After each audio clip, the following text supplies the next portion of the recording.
નમસ્કાર વિદ્યાર્થી મિત્રો, સ્વાગત છે આપ સૌનું આજના સામાજિક વિજ્ઞાન વિષયના જે આપણા લેક્ચરની અંદર. હવે આજે આપણે વાત કરવાની છે ધોરણ 7 એની અંદર પાઠ 2 દિલ્હી સલ્તનત. આ પાઠની આપણે અગાઉ સમજૂતી આપેલી હતી, છતાં પણ આજે આ પાઠ પુનરાવર્તન સ્વરૂપે આપણે આ આખા પાઠનો ટૂંકો સાર જોવાનો છે. ફટાફટ આપણે એમ કહીએ કે ભાઈ રિવિઝન સ્વરૂપે આપણે આખો પાઠ છે એ જોઈ જવાનો છે. સૌપ્રથમ પહેલા પેરેગ્રાફની અંદર જે પાઠનું નામ છે કે દિલ્હી સલ્તનત, તો એ સ્થાપનાનો જે શરૂઆતનો જે સમયગાળો છે એ કેટલો છે? તો કે ભાઈ 13મી સદીમાં દિલ્હી સલ્તનતની સ્થાપના થઈ છે અને ઈસવીસન 1206 થી 1526 સુધી જેટલા સુલતાનો જેટલા જે શાસકો આવેલા, આ બધા સુલતાન હતા એનો જે શાસનકાળ હતો એ દિલ્હી સલ્તનત તરીકે ઓળખવામાં આવે છે. તો આ બધા શાસકો મૂળ ક્યાંના હતા? એ મૂળ તુર્ક અને અફઘાન ત્યાંના હતા.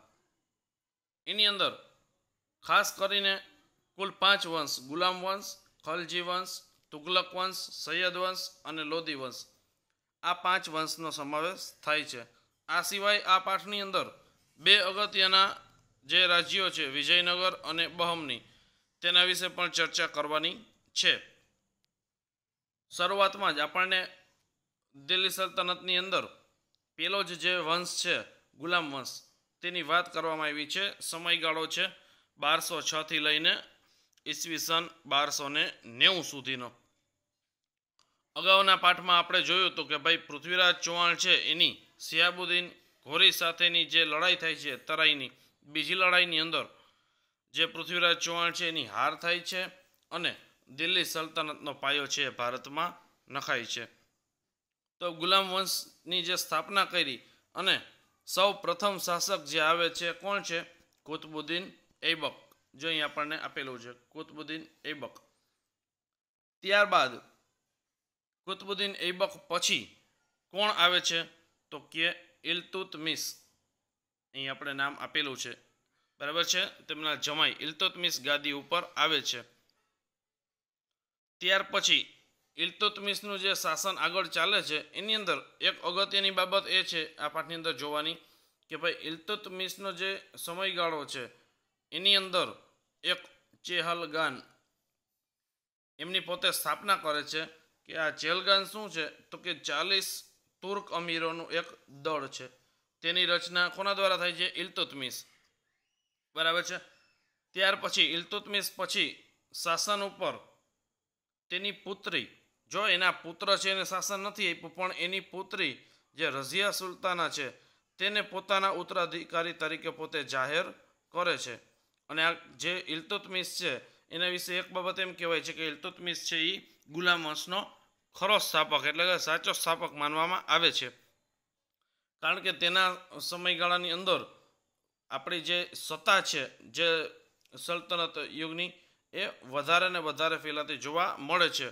મૂળ સ્થાપક કોણ છે? કુતબુદ્દીન ઐબક. ત્યાર પછી જે ખરો સ્થાપક કોને કહે છે? ઇલ્તુત્મિશને. તેના પછી આવે છે તેની પુત્રી રઝિયા સુલતાના. હવે આ રઝિયા સુલતાના છે એ ખૂબ સક્ષમ અને ખૂબ કાબેલ હતી કે જેથી કરીને સૌથી પહેલી એક મહિલા શાસનકર્તા તરીકે ઓળખવામાં આવે છે. તેના કોઈ પુત્ર છે એને ગાદી દેવાને બદલે તેની પુત્રીને ગાદી મળતા ઘણા બધા એ સમયના દરબારીઓ છે એ આ વસ્તુ સ્વીકારવા તૈયાર ન હતા. ધીમે ધીમે સમયગાળો જાતો જાય છે, એમ વિદ્રોહ થતો જાય છે અને અંતે રઝિયા સુલતાના છે એનું શાસન પૂરું થાય છે. ત્યારબાદ શાસન ઉપર આવે છે ઇલ્તુત્મિશનો પુત્ર નાસિરુદ્દીન. નાસિરુદ્દીન છે એ 21 વર્ષ સુધી શાસન કરે છે અને ત્યાર પછી આવે છે ગિયાસુદ્દીન બલબન. આણે એક મહત્વનું કાર્ય કરેલું છે. શું છે? તો કે ચેહલગાન દળ હતું એનો નાશ પોતે કરી નાખે છે, બરાબર છે. અને એ સિવાય તેનું શાસન છે એ 22 વર્ષ સુધી ચાલે છે અને 22 વર્ષના શાસન પછી બીજું એટલે કે ખલજી વંશની સ્થાપના થાય છે, જે બીજો વંશ છે. એનો સમયગાળો આપ્યો છે 1290 થી લઈને 1320. ખલજી વંશની અંદર આપણે જાણવાની જે 2-3 મુખ્ય બાબત એ છે કે સૌથી પહેલું તો ખલજી વંશની સ્થાપના કોના દ્વારા થાય છે, તો કે જલાલુદ્દીન ખલજી. જો અહીં આપણને પેલું જ નામ આપેલું છે, જલાલુદ્દીન ખલજી. બરાબર છે.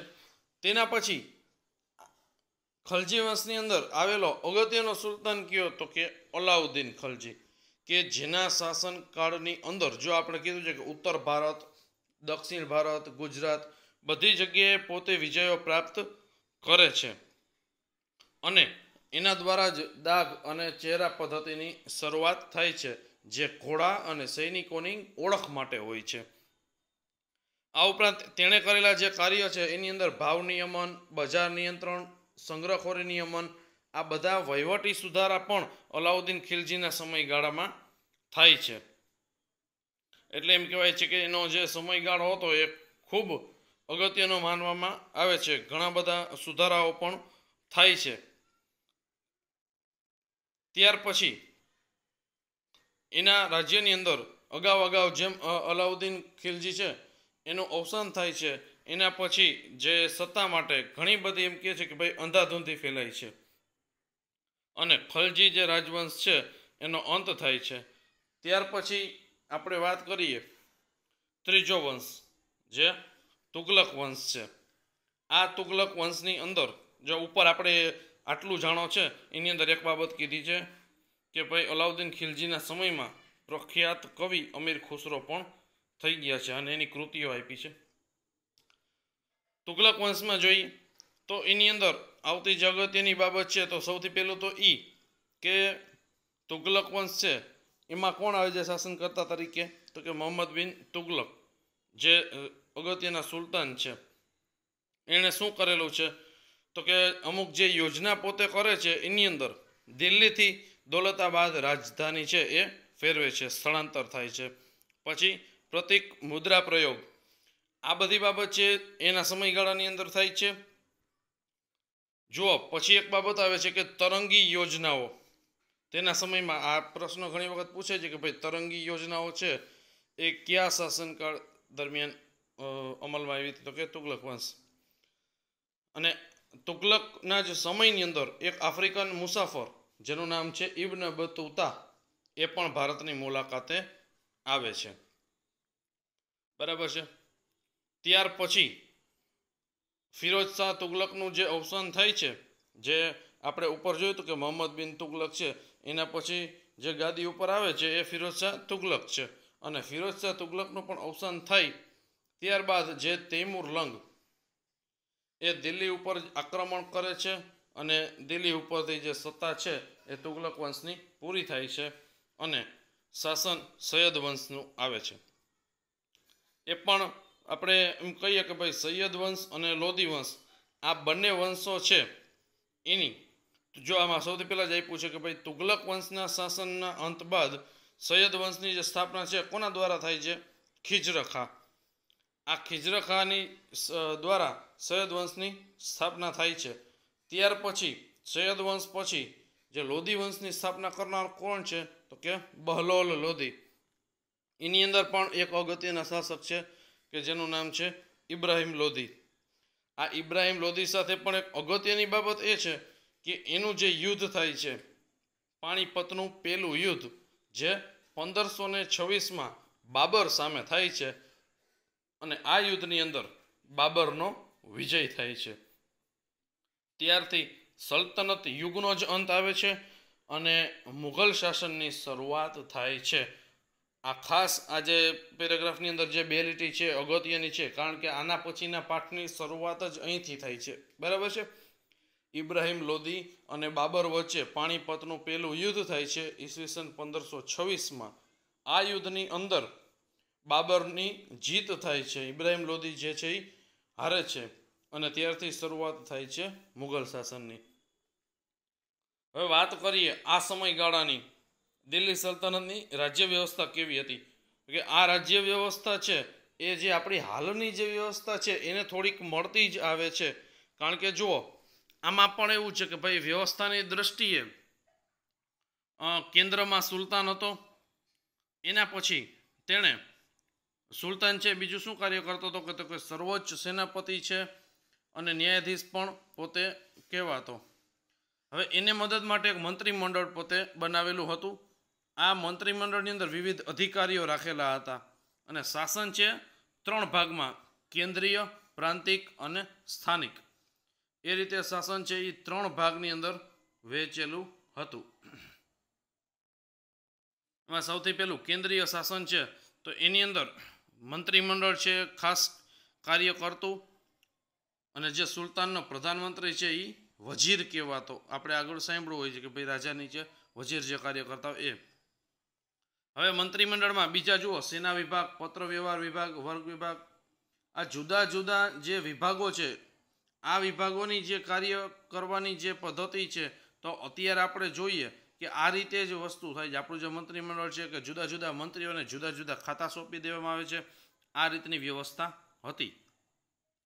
ત્યાર પછી એક આપણને આટલું જાણો કરીને એક બાબત આપેલી છે, જો અહીં ટપાલ વ્યવસ્થાની, કે અલાઉદ્દીન ખલજીના સમયમાં જ એક સરકારી તંત્ર પૂરતી ટપાલ વ્યવસ્થા શરૂ થઈ હતી. જે ખેપિયાઓ છે એ શાહી હુકુમો સંદેશો છે એ લઈ જતા. એટલે આનો મતલબ એમ કે એ સમયથી જ જે ટપાલ વ્યવસ્થા છે એની શરૂઆત થઈ ગઈ હતી. બરાબર છે. ત્યાર પછી આપણે જોઈએ પ્રાંતીય શાસન. તો જે પ્રાંતનું શાસન છે એની અંદર એક બાબત અગત્યની છે કે જે આખો પ્રાંત છે એને જાગીરમાં વેચવામાં આવતું, જેને ઇકતા કહેવામાં આવતું હતું. હવે ઇકતાનો જે વડો છે એને ઇકતેદાર કહેવાતો અથવા તો મુક્તિ. બરાબર છે. ત્યાર પછી જે સ્થાનિક શાસન છે એની અંદર જોઈએ કે ભાઈ સ્થાનિક શાસન છે એ પ્રાંત પછીનું, તો કે એની અંદર જિલ્લા અને તાલુકા 2 ભાગમાં વહેંચવામાં આવતા. જિલ્લાને સિક કહેવાતું અને તાલુકાઓને પરગણા. ત્યાર પછી કિલ્લા અને અન્ય બાંધકામ, કે એ વંશની અંદર દિલ્હી સલ્તનત જે સમયગાળો છે એની અંદર કઈ કઈ બાબત એવી મહત્વની, કયા કયા બાંધકામ થયા છે એ જોવાના છે. તો એમાં મુખ્યત્વે કુતુબુદ્દીન ઐબકનો જે સૌથી પહેલો જે સમયગાળો છે એમાં કુવત ઉલ ઇસ્લામ નામની જે મસ્જિદ છે એનું નિર્માણ થાય છે. બીજી મહત્વની જે બાબત અત્યારે આપણે જોઈએ છીએ, આપણને સામે જ ફોટો આપ્યો છે કુતુબ મિનાર. તો આ કુતુબ મિનારની સ્થાપના કુતુબુદ્દીન ઐબક દ્વારા કરવામાં આવે છે, પણ એ જ્યાં સુધી જીવિત હતા ત્યાં સુધી ફક્ત એક જ માળ બાંધી શકાયો અને એ કામ પછી ઇલ્તુત્મિશ દ્વારા પૂર્ણ કરાવવામાં આવ્યું. ફરી પાછું એક વખત ફિરોઝ શાહ અને સિકંદર લોદીએ તેનો જીર્ણોદ્ધાર કરાવેલો છે. ત્યાર પછી ઢાઈ દિન કા ઝોપડા અજમેરની અંદર એક મસ્જિદ આવેલી છે, એ પણ કુતુબુદ્દીન ઐબક દ્વારા નિર્માણ કરવામાં આવી છે. ઇલ્તુત્મિશના સમયમાં હોજે સમી ઈદગાહ અને જુમા મસ્જિદનો સમાવેશ થાય છે. ત્યાર પછી ખલજી વંશની અંદર અલાઉદ્દીન ખલજીએ અલાઈ દરવાજા નામનો પ્રવેશદ્વાર, સિરી નામનો કિલ્લો અને સિરી નામનું નગર તથા હોજે ખાસનો સમાવેશ થાય છે. પછી તુગલક વંશની અંદર જુઓ કે એની અંદર તુગલકાબાદ, ફિરોઝાબાદ, હિસાર, જૌનપુર, ફિરોજપુર, ફતેહાબાદ આ બધા નગરોની સ્થાપના થાય છે. અને આ જ સમયમાં દિલ્હીમાં જુઓ કિલ્લાઓ, મસ્જિદો, તળાવો, મહેલો, સ્નાનાગારો, મકબરા, પુલો, સરાઈઓ, બગીચાઓ આ બધી વસ્તુનું નિર્માણ થાય છે. આ સિવાય સૈયદ વંશ અને લોદી વંશની અંદર વાત કરીએ તો ભાઈ ઘણી બધી મકબરા અને મસ્જિદનું નિર્માણ થાય છે. એમાં બંદે ખાનનો ગુંબજ, બડા ગુંબજ, મોઠની મસ્જિદ, સિયાબુદ્દીનનો મકબરો આ બધી વસ્તુનું નિર્માણ સૈયદ વંશ અને લોદી વંશમાં થાય છે. તો આ દરેક વંશની અંદર આવેલા જે જુદા જુદા સ્થાપત્યો છે, જે બાંધકામો થયા છે એના વિશે આપણે જોયું. ત્યાર પછી આપણે હમણાં અગાઉ વાત કરી હતી કે આની અંદર 2 અગત્યના નગરો વિશે વાત કરી છે. તો એમાં પહેલું જ છે વિજયનગર સામ્રાજ્ય. દક્ષિણ ભારતના આ બંને વિશાળ સામ્રાજ્ય છે. એમાં આજે વિજયનગરનું જે સામ્રાજ્ય છે તો અગાઉ સૈયદ વંશ અને લોદી વંશ છે એનું જે આપણે એમ કહી કે જે સમયગાળો પૂરો થાય છે ત્યાર પછી જુઓ દક્ષિણ ભારતમાં ઘણા બધા જે પ્રદેશો સ્વતંત્ર થાય છે એમાં આપણને નામ આપ્યા છે કે જેમાં વિજયનગર, બહમની, માળવા, મેવાડ, બંગાળ, જોનપુર, આ બધી વસ્તુ એમાંથી આપણે વિજયનગર અને બહમની આ બે વિશે જોઈશી. તો હરિહરરાય અને બુકારાય આ બે ભાઈઓ છે એના દ્વારા આપણું જે વિજયનગરનું સામ્રાજ્ય છે એની સ્થાપના થાય છે. કઈ સાલમાં? તો કે 1336માં. અને ક્યાં થાય છે? તો કે તુંગભદ્રા નદીના કિનારે. એમના જે ગુરુ હતા સ્વામી વિદ્યારણ્ય એમની પ્રેરણાથી પોતે આ સામ્રાજ્યની સ્થાપના કરે છે. અગાઉ છે એ આ સામ્રાજ્ય આપણે જો અહીં આપણે વાત કરી છે કે ભાઈ વિદ્યાનગર તરીકે જ ઓળખાતું હતું. પછી ધીમે ધીમે જેમ લશ્કરી સફળતા મળતી જાય છે ત્યાંના શાસકોની, એને લીધે આ રાજ્યનું નામ વિજયનગર પડે છે. વિજયનગરની અંદર જુદા જુદા વંશો આવેલા છે, જે સંગમ વંશ, સાલુ વંશ, તુલુ વંશ અને અરવિંદુ વંશ. એમાંથી હરિહર અને બુકારાય આ જે છે એનું વિશેષ યોગદાન છે, જે સાલુ વંશના હતા અને 20 વર્ષ સુધી શાસન ચાલે છે. પણ આપણે જે આ વિજયનગરની અંદર આવેલા અગત્યના શાસક વિશે વાત કરવાની છે એ છે કૃષ્ણદેવરાય. તમારી સામે જ અહીં ફોટો આપેલો છે. આ જે કૃષ્ણદેવરાય છે એ ફક્ત વિજયનગર પૂરતા જ નહીં પણ ભારતના ઇતિહાસની અંદર પણ પોતાનું જે નામ છે એ ખૂબ શ્રેષ્ઠ માનો. કારણ કે જુઓ એની નામના શું કામ છે? કારણ કે એ સમયની અંદર પોતે ઘણા એવા કાર્યો કરેલા છે. જો એમ આપણને આગળ એમાં વાત કરી છે કે પોતે ફક્ત એવું નહીં કે આ સામ્રાજ્યને વિશાળ બનાવવામાં જ પોતાનો જે ભૂમિકા છે, પણ સાથે સાથે એવા કાર્યો કર્યા છે કે રાજ્યમાં તળાવો બંધાવવા, નહેરો ખોદાવી, ખેતીવાડી જે છે એને સમૃદ્ધ કરી, પછી ઘણા બધા એવા વેરાઓ હતા એ પણ નાબૂદ કર્યા. આ બધી વસ્તુને લીધે પ્રજામાં પોતાનું જે નામ છે એ ખૂબ ઊંચું લઈ આવી શક્યા અને પ્રજાનો ખૂબ પ્રેમ મળ્યો. ત્યાર પછી એણે વિજયનગર પાસે એક નાગલપુર નામનું નગર વસાવે છે અને ઘણી બધી ઇમારતો અને મંદિરોથી શણગારે છે, બરાબર. અને સાથે સાથે પોતે પણ સંસ્કૃત અને તેલુગુ ભાષાના જાણકાર, એમાં એને ઘણા બધા ગ્રંથો પણ લખ્યા છે.